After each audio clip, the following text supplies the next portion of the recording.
Have you ever tried to share how bad you were feeling, only to hear, just stay positive, or it could be worse, or everything happens for a reason? At first, those words sound supportive. They sound encouraging, even caring. But instead of feeling better, you feel shut down, misunderstood, or even guilty for struggling. That uncomfortable feeling has a name. It's called toxic positivity. This is Minds Unmasked, and today we're talking about toxic positivity and why it can do more harm than good. Toxic positivity isn't about being happy. It's about forcing positivity where it doesn't belong. It's the belief that negative emotions should be avoided, ignored, or quickly replaced with optimism. Real life doesn't work that way. Pain, fear, anger, frustration, and sadness are normal human emotions. Trying to erase them doesn't make them disappear. It just pushes them underground.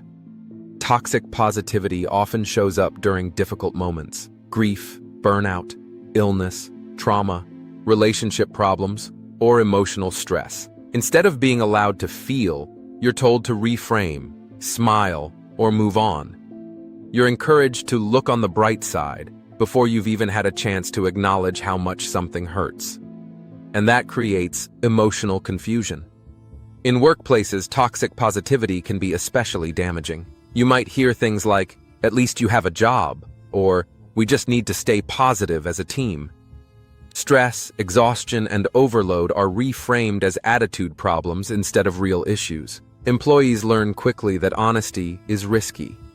If you admit you're struggling, you may be seen as negative, unmotivated, or not a team player. So people stop speaking up and start pretending they're fine. Burnout doesn't disappear in these environments. It just gets hidden behind forced smiles and motivational slogans. And eventually, it shows up as exhaustion, disengagement, or sudden breakdowns. Toxic positivity also appears in families. A child expresses sadness and hears, "Don't cry," or "Other people have it worse." A family member shares stress and is told, "Just be grateful." The message is subtle but powerful. Your emotions are inconvenient. Your pain makes others uncomfortable. Over time, this teaches people to doubt their own feelings. They start asking themselves if they're being dramatic, sensitive, or ungrateful just for being honest. Emotional expression becomes something to suppress instead of something to understand. Phrases like "good vibes only" sound harmless, but they send a clear message. Some emotions are welcome, and others are not. Instead of processing emotions, people push them down. And suppressed emotions don't disappear. They resurface as anxiety, numbness, irritability, chronic stress, or emotional exhaustion. Toxic positivity often comes from good intentions. Many people say these things because they don't know how to sit with discomfort. Positivity becomes a way to escape emotional depth, not provide support. But comfort isn't the same as support. Real support doesn't rush you out of your feelings. It sits with you inside them, even when it's uncomfortable. When positivity becomes mandatory, honesty becomes dangerous. People stop sharing what they're really experiencing, and emotional authenticity quietly disappears. Toxic positivity can also disconnect you from yourself.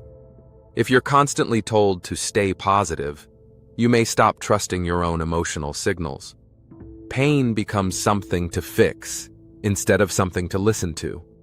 There is an important difference between healthy optimism and toxic positivity. Healthy optimism acknowledges pain and still believes things can improve. Toxic positivity denies pain altogether. One makes space for healing. The other creates silence. So what does healthy support actually sound like? It sounds like, "That makes sense," or "I'm really sorry you're going through this." It sounds like listening without fixing, like validating without minimizing, like allowing emotions to exist without judgment or pressure. If you notice toxic positivity in yourself, that doesn't make you a bad person. It often means you were taught that discomfort should be avoided.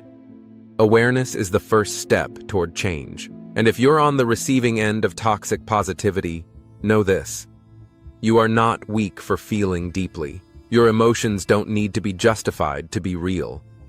You're allowed to struggle and still be grateful. You're allowed to hurt and still hope.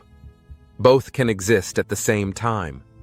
On Minds Unmasked, we talk about the emotional patterns that shape how we relate to ourselves and others.